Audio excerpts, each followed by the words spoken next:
You ask Tiger to solve. This deals with linear equations with one unknown.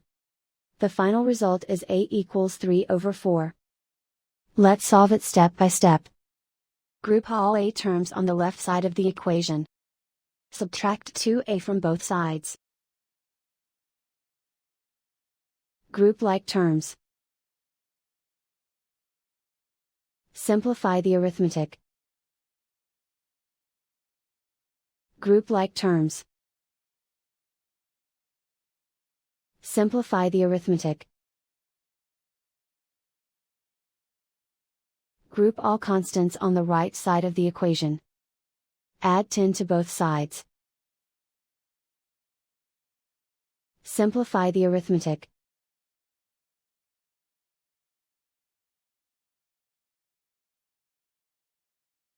Isolate the a. Divide both sides by 4. Simplify the fraction.